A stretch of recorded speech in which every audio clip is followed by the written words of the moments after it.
할렐루야. 오늘도 예배하는 여러분들에게 하나님의 은혜와 평강이 함께 하시기를 주의 이름으로 축원합니다. 우리 옆 사람과 인사하겠습니다. 오늘 이렇게 인사하겠습니다. 예수님과의 친밀한 동행은 나의 선택입니다. 예수님과의 친밀한 동행은 나의 선택입니다.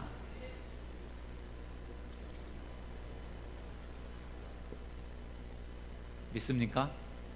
예, 우리가 선택하기에 달렸다라는 겁니다. 올 2019년도에 우리 교회 표어는 예수님과의 친밀한 동행입니다. 여러분, 예수님과 친밀한 동행을 원하십니까? 별로 안 원하시는 것 같아요. 예수님과 친밀한 동행을 원하십니까? 예수님과 친밀한 동행, 예수님과 친밀하게 동행한다, 예수님과 함께하고 예수님과 친해지고 예수님과 가까이 한다는 것이 얼마나 우리에게 귀한 일입니까? 예수님과 함께 할 수 있다는 게 얼마나 큰 축복이에요. 오늘도 예수님과 함께 하기 위해서 이곳에 우리가 모인 것 아니겠습니까? 우리가 더 어떻게 하면 더 예수님과 더 친밀할 수 있을까? 예수님과 어떻게 하면 더 친해질 수 있을까? 거기에 대해서 제가 7가지의 방법을 여러분들에게 이제 가르쳐 드리고 있습니다. 왜냐하면 예수님과 친밀해지려면 어떻게 하면 친밀해질 수 있는지를 배워야 되니까요. 그래서 제가 7가지를 여러분들에게 가르쳐 드리고 있는데, 앞에 4가지는 사헌, 그죠? 그래서 4가지의 헌신이에요.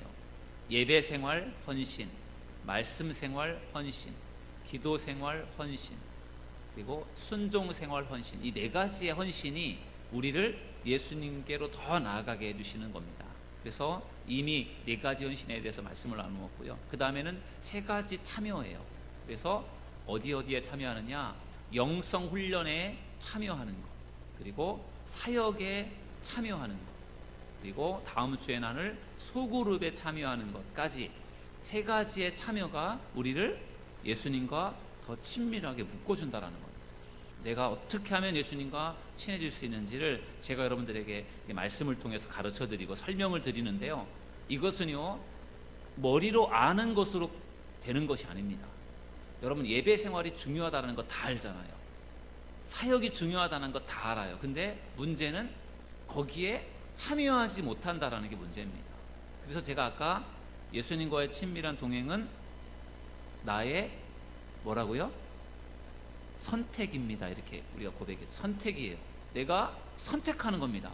내가 열심히 예배해야 되겠다.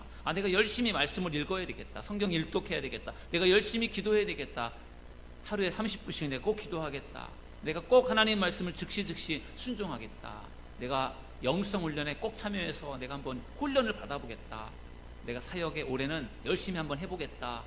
속으로 속회에도 내가 한번 열심히 참여해보겠다. 이게요 그냥 내가 아는 것으로 되는 것이 아니라 결단을 하고 선택을 해서 거기에 들어가야 참여를 할 수가 있는 것이고, 그것이 결국은 우리를 어떻게 만들어줍니까? 친밀하게 주님과 연결해 주는 것입니다. 그래서 예수님과의 친밀한 동행은 나의 선택입니다. 선택. 여러분, 예수님이요 여러분들에게 여러분들과 친해지고 싶어서 여러분들에게 가까이 오셔서 아무리 여러분들과 친해지려고 해도요, 여러분들이 주님께로 가까이 가지 않으면 주님과 가까워질 수 없습니다. 주님이 여러분들에게 아무리 다가오셔서 손을 내미셔도 여러분들이 손을 내밀어 잡지 않으면 아무 소용이 없어요. 결국은 중요한 것은 주님은 언제든지 우리에게 가까이 오셔서 우리와 친밀해지길 원하시는데, 문제는 우리에게 있다라는 거죠. 우리가 주님께로 안 나가기 때문에, 주님을 향해 가까이 나아가지 않기 때문에 친밀해지지 않는 거죠. 내가 주님과 친밀해져야 되겠다라고 결심을 하고 선택을 해서 주님께로 나아가기로 결심을 하고 열심히 예배 생활하고 열심히 기도 생활하면 주님과 친밀해질 수밖에 없는 겁니다. 그래서 결국은 나의 선택. 오늘 여기에 주님 앞에 나와 예배하는 여러분들도 주님이 여기로 이끌어 두셨기 때문에 여러분들이 오셨지만, 여러분들이 오셨잖아요. 여러분들이 안 오실 수도 있는데 여러분들이 여기 오셨어요. 여러분들이 선택하신 겁니다. 오늘 이 시간에 여러분들과 주님이 더 친밀해지는 시간이 될 수 있기를 주님의 이름으로 축원합니다. 오늘은 사헌 3참 운동 이제 6번째로요, 오늘 사역에 참여하기에 대해서 말씀을 나눠보려고 합니다. 여러분, 사역에 열심히 참여하면은요 예수님과 친밀해진다는 것을 믿으시길 주의 이름으로 축원합니다. 여러분, 사역은 봉사죠. 봉사. 보통 봉사라고 하는데 교회에서는 이제 사역이라고 하는데 같은 의미예요. 사역, 봉사. 하나님의 일이라고 해서 우리가 사역이라고 하는데, 그 사역은요 마치 영적인 비타민과 같습니다. 비타민, 여러분 비타민 많이 드시잖아요. 비타민 먹으면 뭐 알통이 나옵니까? 비타민 나오면 뭐 얼굴이 예뻐집니까? 비타민 먹으면 별로 표는 나지 않아요. 그런데 뭔가 건강하죠. 건강, 튼튼해지는 겁니다. 그래서 비타민을 먹지 않습니까?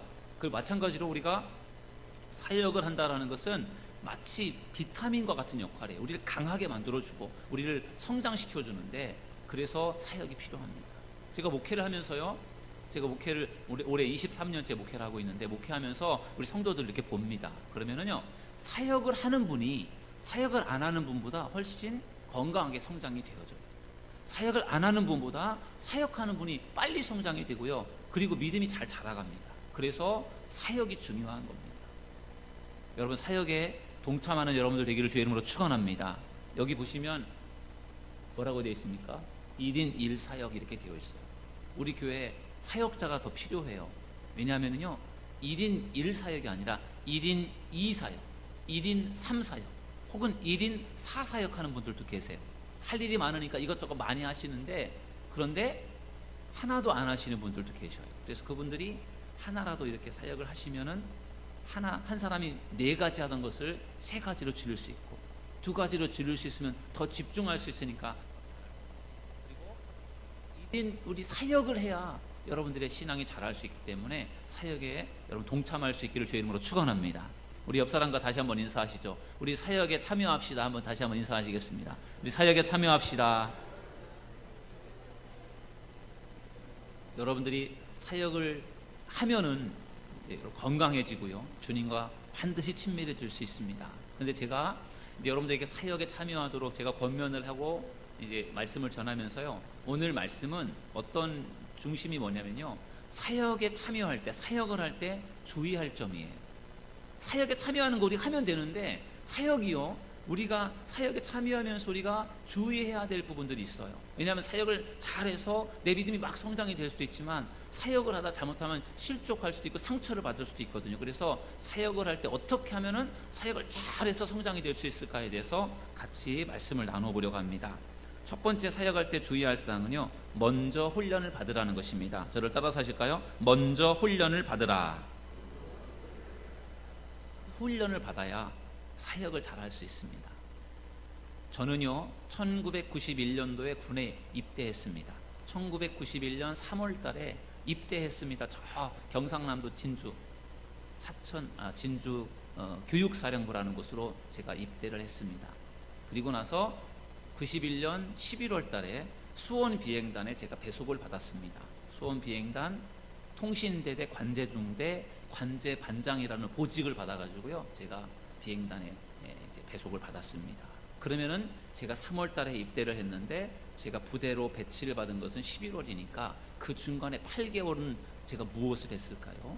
그 8개월 동안에 저는 훈련을 받았습니다. 진주 교육사령부에 있는 훈련소에서요, 훈련을 받았어요. 아주 고된 훈련을 받았습니다. 8개월 동안에 4개월은 기본 군사훈련을 받았고요, 그 다음에 나머지 4개월은 특기 교육을 받았습니다. 그리고 제가 어떤 특기를 받았느냐 하면은, 제가 공군 출신이니까요, 특기를 항공관제 특기를 받았습니다. 항공관제가 무슨 특기인지 아십니까? 항공관제, 비행기를 관제하는 거죠. 비행기가 이륙을 하고 착륙을 하는 것을 관제사들이 다 그것을 컨트롤을 해요. 관제라고 합니다.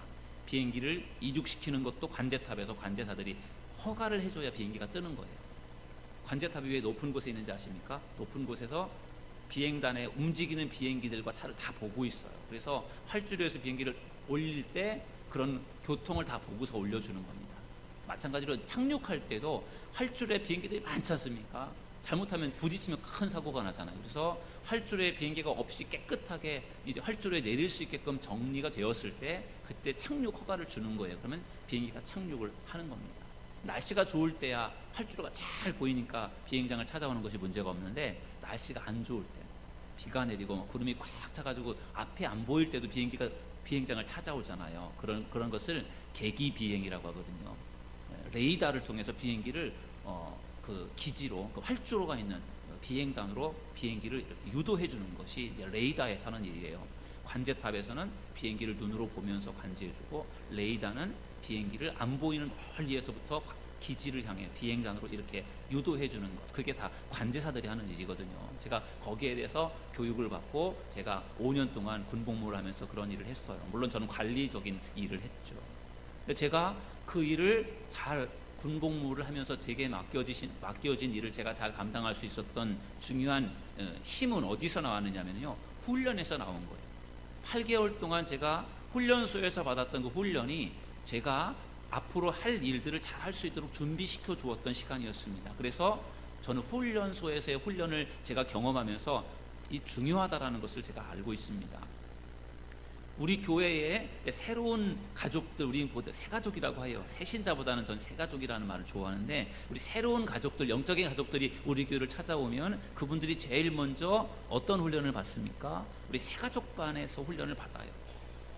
우리 새가족반 교육을 여러 가지 방법으로 해보았는데, 지금 이제 5주 동안 훈련을 하는데, 5주 동안에 우리 교회에 오셔서 새가족들이 훈련을 받아요. 그리고 그 5주 동안의 훈련을 마치고 나면 그 다음에 수료식을 하고, 그 다음에 속회로, 선교회로 이렇게 이제 배치가 됩니다. 그리고 사역팀으로 배치가 되어져요. 새가족에서 훈련을 받지 않고 새가족반을 마치지 않으면 속회, 선교회, 사역팀으로 배치가 되는 것이 곤란해요. 그래서 모든 분들은 우리 교회 오시면 마치 군인이 되기 위해서 훈련소에서 훈련을 받고 부대로 배치를 받아 가는 것처럼, 우리 교회도 마찬가지로 새가족반이라는 곳에 오셔서 거기서 내가 가지고 있는 은사가 뭐고, 그리고 그런 어떤 기본적인 우리 교회에 대해서 소개를 받고, 그리고 새가족팀에서 그분들을 이제 속회로 배정을 하고 또 사역팀으로 이렇게 배정을 해서 이렇게 가는 거죠. 그래서 새가족팀에서 새가족 훈련을 받는 것이 아주 중요해요. 그리고 새가족 훈련을 마치고 나면 그 다음에 우리 4단계 양육이라든지 또 이런 교육의 과정들을 통해서 계속 이렇게 훈련을 받으면서 이제 사역을 하는 것입니다. 바울이요, 에베소 교회 성도들에게 보낸 편지에서 우리 사역자들을 세우는 목적을 이렇게 설명했습니다. 여러분, 에베소서 4장 12절 우리 한번 읽어보실까요? 시작. 이는 성도를 온전하게 하여 봉사의 일을 하게 하며. 아멘. 성도를 온전하게 한다, 그리고 봉사의 일을 하게 한다, 이렇게 말씀하고 있습니다. 성도가 온전하여지고 그리고 봉사의 일을 한다라는 거예요. 이것을 영어 성경에서 찾아보니까 영어 성경의 번역은 이렇게 되어 있더라고요. 봉사의 일을 하기 위하여 하나님의 사람으로 준비되도록. 그러니까 봉사를 위해서 하나님의 사람으로 온전하게 준비시키는 것, 그것을 바울은 강조하고 있어요. 그래서 여기서 중요한 것은 순서입니다. 순서. 어떤 순서냐면은 봉사보다 훈련이 먼저라는 거예요. 훈련을 받고 봉사하는 거죠. 제가 훈련소에서 훈련을 받고 비행단으로 배속받아서 저의 사역을 시작한 것처럼 제가 훈련을 받고 사역하는 것, 그것이 결국은 이제 성경에서 우리에게 가르쳐주는 중요한 원리입니다. 그래서 먼저 훈련을 받는 것이 중요해요. 지난 1월 동안에 우리 교회에서 리더 수련회라는 것을 했습니다. 첫 번째 주에는 우리 7개 부서장님들과, 두 번째 주에는 속장들과, 세 번째 주는 선교회장, 네 번째 주는 팀장들과 같이 사역 이렇게 훈련을 했습니다.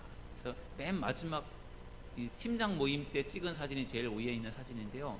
다른 분들도 사진을 찍었더라면 아쉽더라고요. 같이 훈련하고 모였을 때 사진 찍었더라면 좋았을 텐데 조금 아쉬움이 있는데, 아무튼 이렇게 훈련을 하면서 한 해를 시작했습니다. 그 이유는요, 제가 우리 교회의 중요한 리더들이잖아요. 우리 장로님들, 기획위원들, 장로님들, 7개 부서장님들, 또 속장님들, 또 선교회장님, 또 팀장, 이런 분들이 우리 교회의 중요한 리더들이신데, 그분들에게 우리 교회의 목회 계획, 올 2019년도의 목회는 이런 중요한 부분들이 우리 교회 중심입니다. 우리 교회는 1년 동안 이런 일들을 할 것입니다에 대한 자세한 내용들을 설명해 드렸고, 각자 리더들이 해야 될 일들에 대해서도 이렇게 설명을 해드리고, 이제 그것에 대해서 또 이제 다 나누었어요.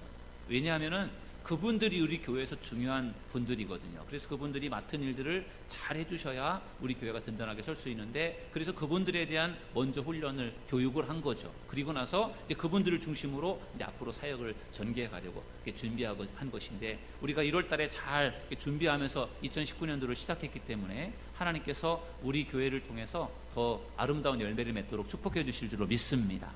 훈련을 하고 교육을 하고 준비했기 때문에 하나님 그들을 통해서 분명히 큰 일을 행하시리라고 저는 믿습니다.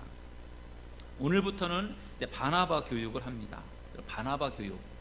바나바 교육은 우리 새가족을 섬기는 새가족 도우미 사역이에요. 우리 교회가 뭐 오래 전부터 하다가 그동안에 사실 좀 시큰둥 안 했습니다. 그런데 작년에 제가 새생명 축제 하다 보니까 우리 교회를 찾아오는 새로운 사람들, 또 새생명 축제 때는 여러 명이 오지 않습니까? 뭐 10명, 20명, 30명 이렇게 막 오시는데, 그분들을 우리가 더 잘 섬겼으면 좋겠는데 그게 잘 안 되더라고요. 그래서 다시 바나바 사역에 대해서 다시 관심을 갖고 이제 준비해야 되겠다, 그런 마음을 갖게 됐습니다. 여러분, 바나바는 어떤 사람이죠? 바나바는 초대교회의 중요한 사역자인데, 그 바나바가 했던 아주 중요한 일은요, 사도 바울을 사역자로 세워갔던 것이 바나바의 중요한 역할이었습니다. 여러분, 사도 바울은 여러분들이 잘 아시는 것처럼 예수 믿는 그리스도인들을 핍박하던 일에 앞장섰던 사람입니다. 그런데 그가 다메섹으로 가던 도중에 예수님을 만납니다. 부활의 주님을 만나서 그가 변화가 되어요. 그래서 그때까지는 하나님은 믿었지만 예수를 믿지 않았던 바울이 그 다메섹에서 예수님을 만나면서 예수님을 믿게 됩니다. 그러니까 어떻게 보면은 초신자가 된 거죠. 새가족이 된 거예요. 예루살렘 교회의 입장에서 볼 때는 이 바울이라는 사람이 이제 초신자가 된 겁니다. 기독교인 처음으로 이제 기독교인의 이제 문에 들어온 겁니다. 그러다 보니까 사람들이요, 이 사도 바울을 별로 신뢰하지 않아요. 인정해주지 않습니다. 왜? 기독교인들을 핍박했던 사람이기도 하고, 그래서 사람들이 별로 가까이 하려고 하지 않습니다. 그때에 이 사도 바울을 도와주었던 사람이 바로 바나바예요.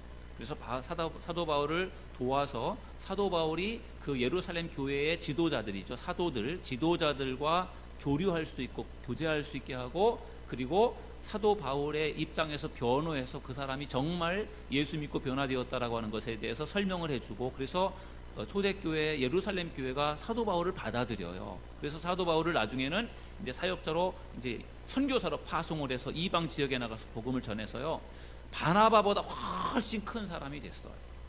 사도 바울이 그렇게 크게 쓰임을 받을 수 있었던 이유는요, 바나바가 있었기 때문입니다. 바나바가 사도 바울을 잘 섬겨주고 사도 바울이 잘 할 수도 있도록 도와주고, 또 사도 바울이 예루살렘 교회 사람들과 잘 친하게 지낼 수 있도록 중간에서 다리 역할을 했기 때문에 사도 바울이 설 수가 있었던 것이고 사도 바울이 일할 수가 있었던 것이죠. 그래서 바나바의 역할이 아주 중요해요.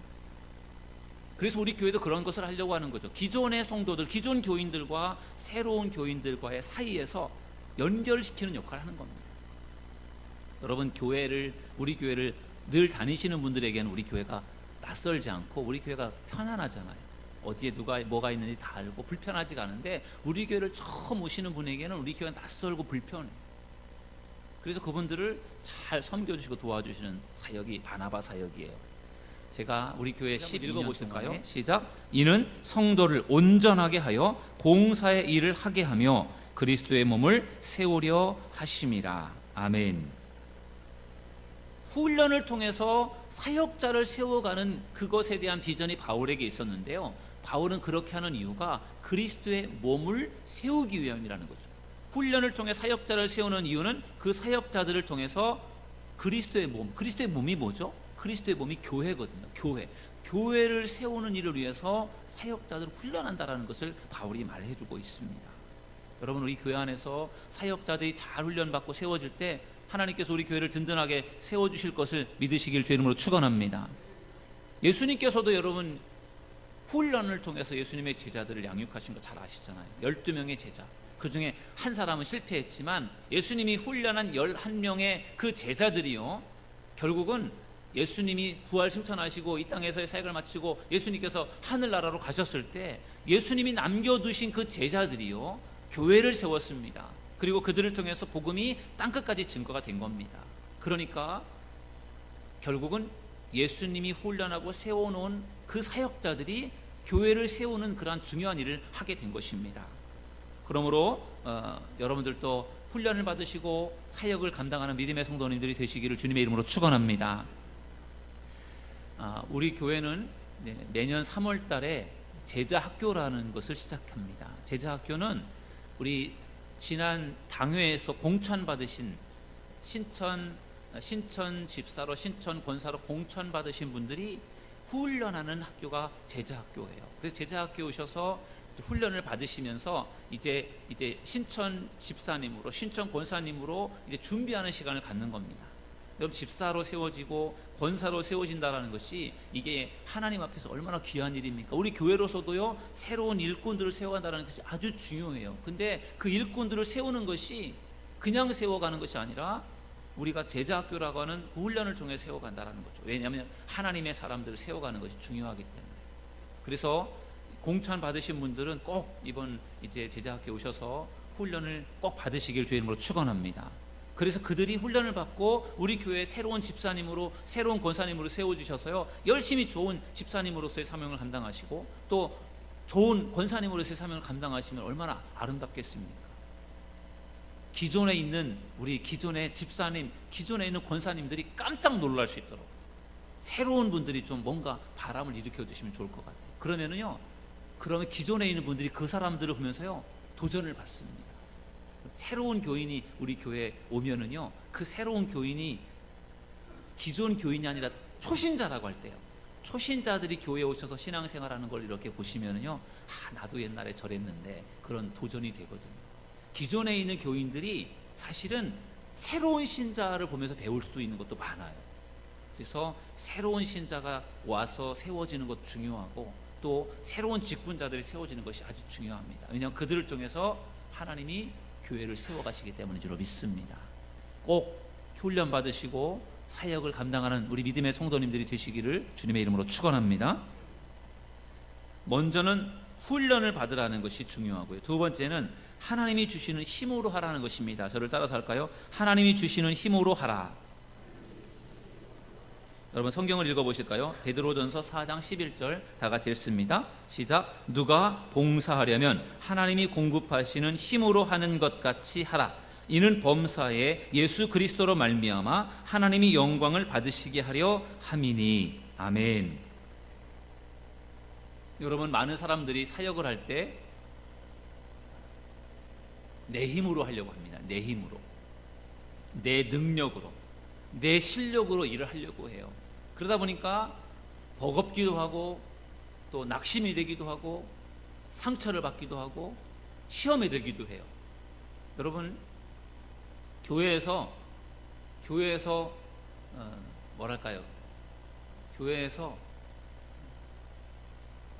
사역을 하지 않는 사람들 때문에 문제가 생기는 것이 아니고요, 교회에서 문제가 생기는 것을 보면은 사역을 하는 사람들 때문에 문제가 생겨요. 사역을 하지 않는 사람들은 문제를 만들지 않습니다.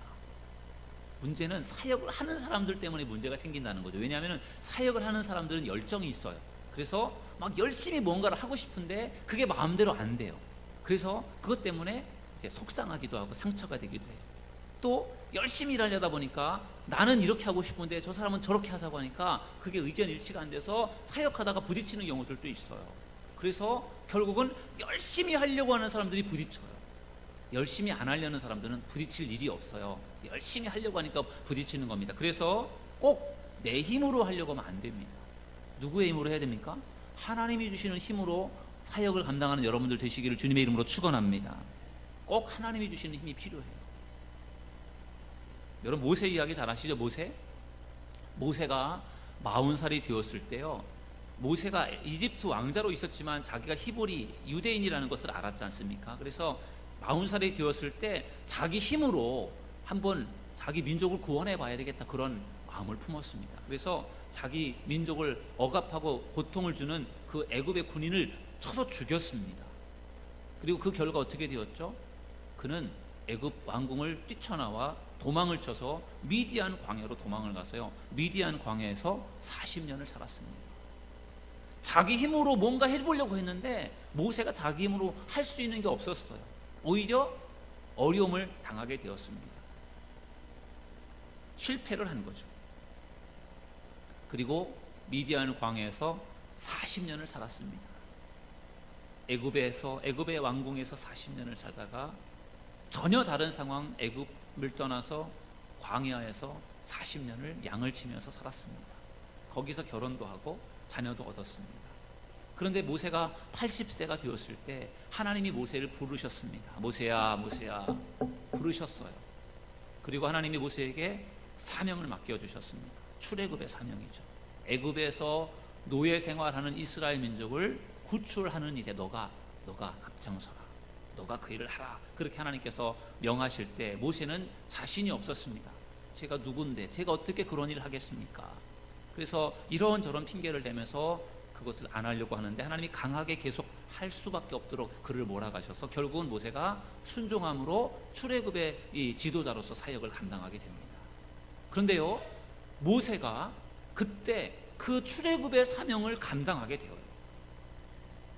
그 일을 할 수 있었던 이유가 무엇인지 아십니까?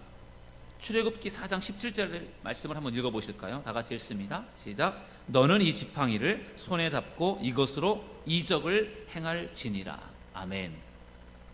모세가 자신이 없었습니다. 나는 입이 둔하고 혀가 뻣뻣하고 제가 감당을 못합니다.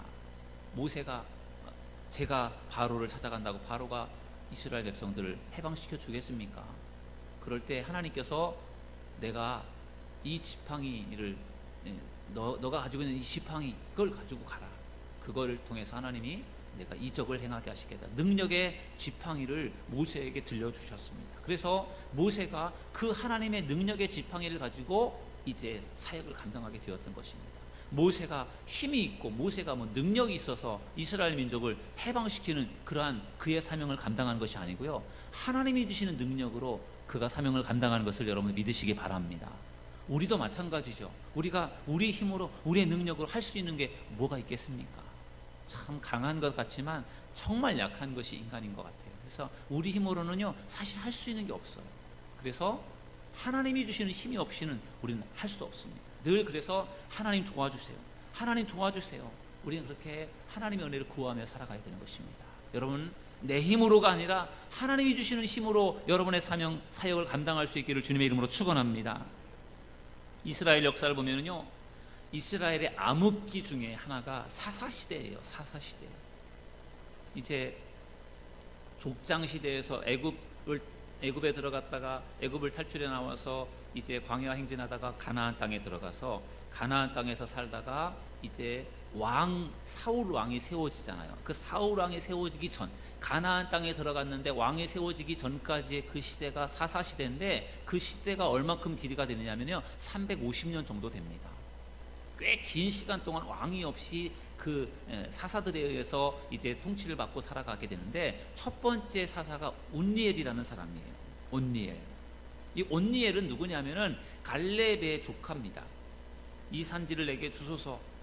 여호수아와 함께 가나안 땅에 들어갔던 두 사람 중에 하나였던 갈렙, 그 갈렙의 조카가 온니엘인데, 아무래도 이 삼촌의 영향으로 아무래도 용맹스럽고 또 믿음이 좋은 사람이었습니다. 그래서 이 온니엘이 제1대 사사로서 이제 일을 하게 되는데, 그 당시에 이스라엘 백성들이 우상을 숭배하고 그러기 때문에 하나님께서요 메소포타미아 왕 구산 리사다임이라고 하는 메소포타미아 왕에게 이스라엘을 넘겨주어서 이스라엘 백성들이 그 메소포타미아 왕의 지배를 받게 했어요.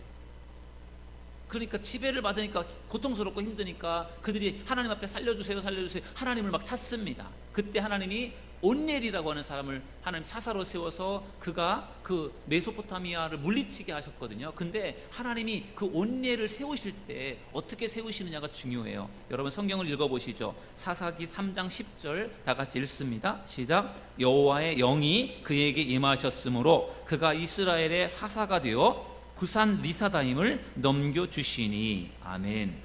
뭐가 임했다고요? 여호와의 영이 온니엘에게 임했다라는 거죠.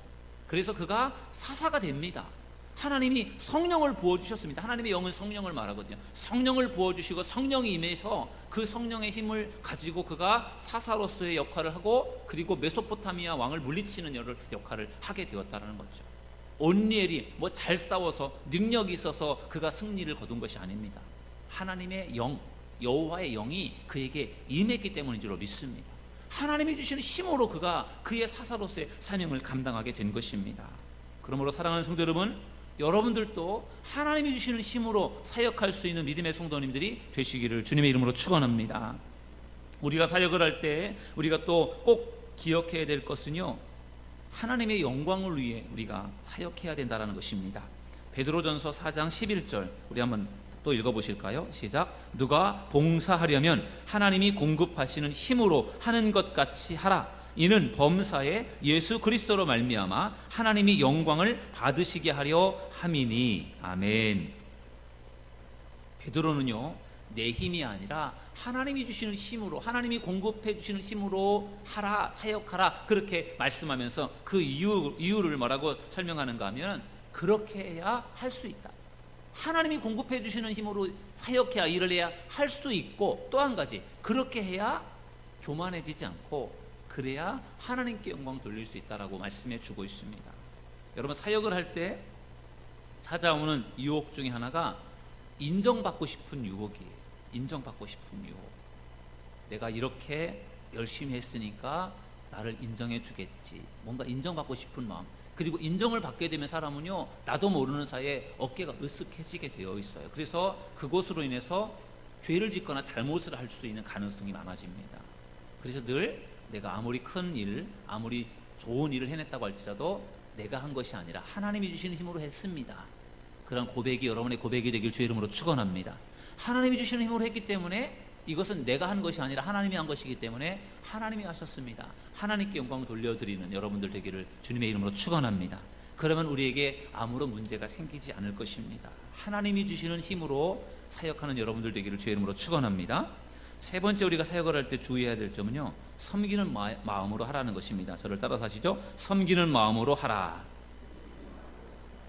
예, 우리 사역자들에게 정말 중요한 마음입니다. 섬기는 마음이에요. 내가 위에서 군림해서 내가 권위적인 모습으로 지시하고 그런 모습이 아니라 섬기는 마음이죠. 예수님의 리더십을 우리는 보통 섬김의 리더십이라고 하는데, 섬기는 겁니다. 높은 위치에 있지만 낮아져서 섬기는 모습이 우리 리더들에게, 우리 교인들에게 필요하다는 것입니다. 하나님이 우리를 불러주신 목적이 두 가지가 있어요. 하나님이 우리를 왜 부르셨을까요?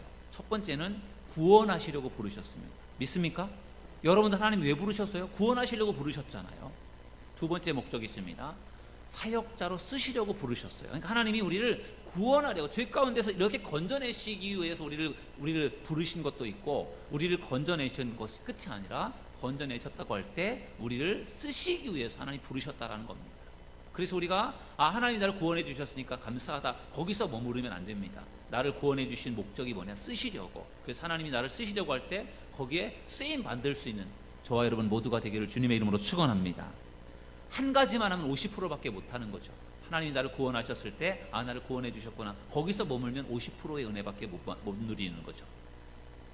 주님이 나를 부르셔서 쓰시려고 할 때 내가 거기에 쓰임 받으면 100%의 그러한 목적을 달성하게 되는 것입니다. 여러분, 사도 바울, 오늘 사도 바울 얘기 말씀 많이 드리고 있는데, 사도 바울은 예수 믿는 사람들을 핍박하던 사람이었죠. 그래서 자기를 뭐라고 고백하죠? 나는 죄인 중에 괴순이다, 이렇게 고백을 해요. 아주 죄인 중에서도 아주 가장 못된 죄인이라고 고백하고 있어요. 왜냐하면 바울이 자기 자신을 알잖아요. 자기가 과거에 어떤 일을 했는지. 기독교인들 막 잡아다가 죽이는 일에도 동참하기도 하고 감옥에 가두는 일을 하고, 그렇게 못살게 굴었던 자기가 기독교인이 됐으니까 참 이게 참 놀라운 은혜죠. 그래서 바울이 내가 죄인 중에 괴수인데 나 같은 죄인을 구원해 주신 하나님을 내가 너무 감사했고, 또 하나는 구원해 주신 것도 감사한데 바울을 하나님이 크게 쓰셨지 않습니까? 이방인의 선교사로 크게 쓰셨기 때문에 그것에 너무 감사해서, 구원해 주신 것도 감사하고 나를 쓰시는 것이 너무 감사해서 바울이 뭐라고 고백하는지 아십니까? 이렇게 고백을 해요. 로마서 14장 8절 한번 읽어보실까요? 시작. 우리가 살아도 주를 위하여 살고 죽어도 주를 위하여 죽나니 그러므로 사나 죽으나 우리가 주의 것이로다. 아멘. 살아도 주를 위하여, 죽어도 주를 위하여.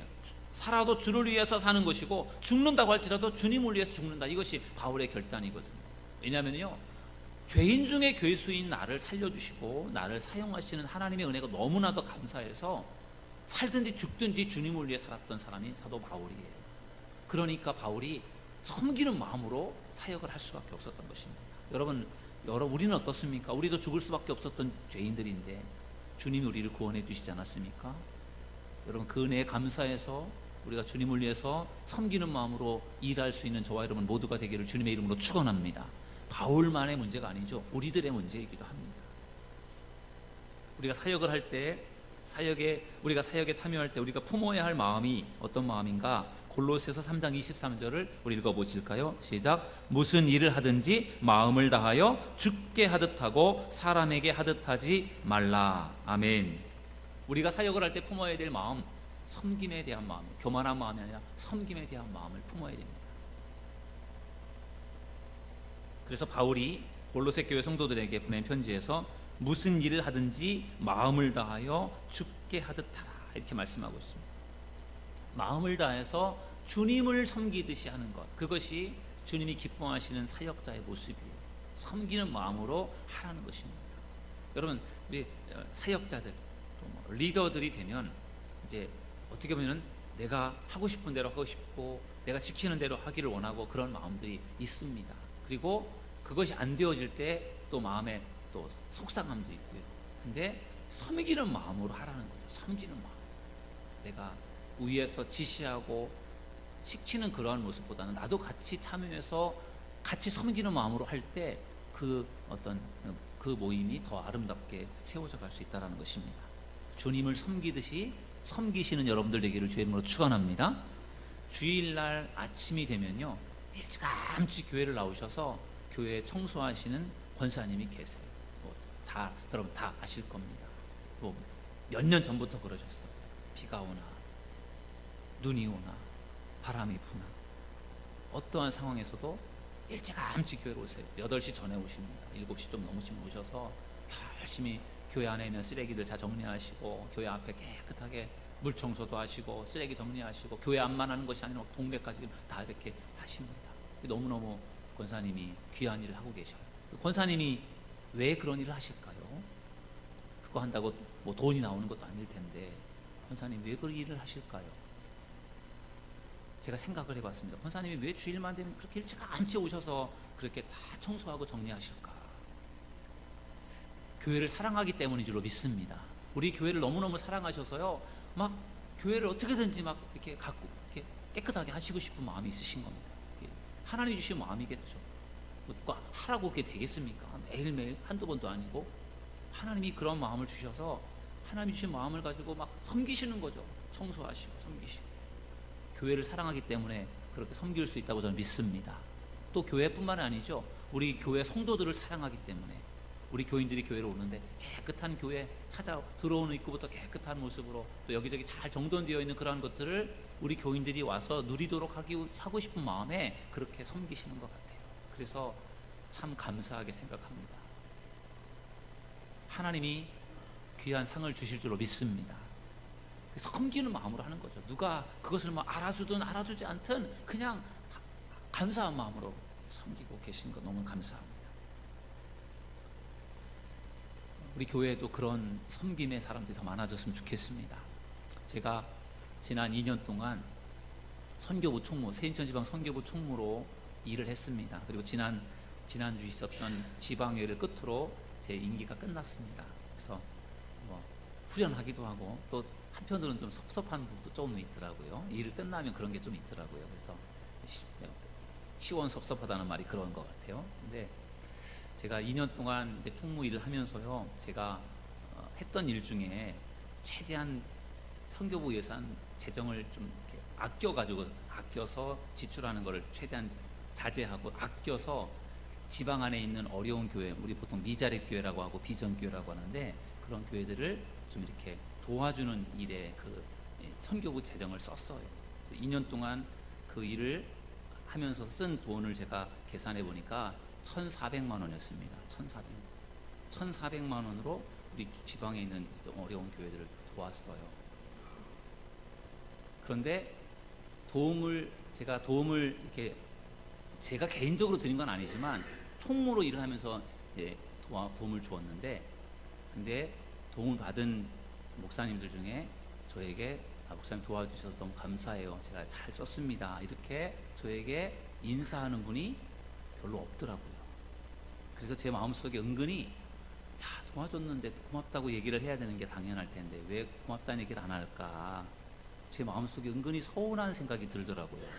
그래서 제가 그 이야기를 저희 아내한테 들려줬어요. 이 세상에 이렇게 도와줬으면 그래도 인사라도 해야 되는 건 아닐까, 그렇게 얘기를 했더니 저희 아내가 그거를 바라는 목사님이 잘못된 겁니다, 저한테 그러더라고요. 그래서 아니 내가 당연한 건데 왜 내가 그걸 기대하는 게 내가 왜 문제가 되나, 그러면서 제가 곰곰이 생각을 해봤더니 제 마음속에도요 뭔가 제가 했으니까 뭔가 저도 받고 싶은 그런 은근한 그런 마음이, 기대감이 저에게도 있었더라고요. 그래서 그 마음도 별로 좋은 게 아니구나, 그것도 내려놔야 되는 것이구나, 그런 생각이 들더라고요.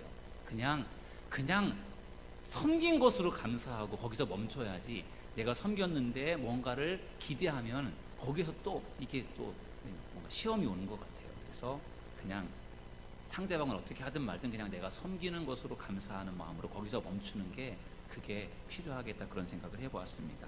여러분, 오늘 방금 전에 읽었던 골로새서 3장 23절은요 무슨 일을 하든지 마음을 다하여 주께 하듯 하라, 이렇게 말씀하고 있어요. 무슨 일을 하든지 마음을 다해서 주님께 하듯 하고 거기서 그냥 끊쳐야죠. 내가 이렇게 했으니까 내가 뭔가를 기대하면은, 그러면은 사람으로부터 인정을 받을 수 있을지 몰라도 하나님으로부터 인정받을 게 없다라는 거죠. 여러분들도 저와 같은 마음을 품을 때가 있어요. 저도 품는데 여러분들 안 품을 수 있겠습니까? 그러나 오늘 제 말씀을 듣고 또 하나님의 말씀에 비추어서 주님께 하듯 하시고, 그리고 그것으로 감사하시고 만족할 수 있는 여러분들 되시기를 주님의 이름으로 축원합니다. 그게 섬기는 마음으로 하는 끝인 것 같아요. 여러분, 오늘 말씀을 마무리하겠습니다. 우리 사역에 참여할 때 여러분 꼭 2019년도 내가 무슨 사역을 할 것인가 한번 찾아보시고 사역을 열심히 참여하셔서 한 가지라도 꼭 사역에 동참하는 여러분들 되길 바랍니다. 그렇게 할 때 여러분이요 더 그 사역을 통해서 주님과 친밀해질 수 있어요. 주님과 가까워질 수 있습니다. 사역을 할 때 우리가 주의해야 될 점 오늘 3가지 나눴습니다. 뭐죠? 먼저 후훈련을 받으세요. 그래야 사역을 더 잘할 수 있습니다. 제가 탁구를 좋아해서 탁구를 치는데요, 탁구를 그냥 치면 안 늘어요. 처음에 레슨을 받아야 돼요. 훈련을 받아야 탁구가 늘어납니다. 실력이 좋아져요. 마찬가지로 사역도 우리 훈련을 받아야 사역을 잘할 수 있습니다. 그리고 내 힘이 아니라 하나님의 힘으로 사역하는 여러분들 되길 바랍니다. 그리고 섬기는 마음으로 사역을 하셔서 여러분들의 사역 속에 아름다운 열매가 맺혀지고 그걸 통해서 우리 교회가 든든하게 세워지고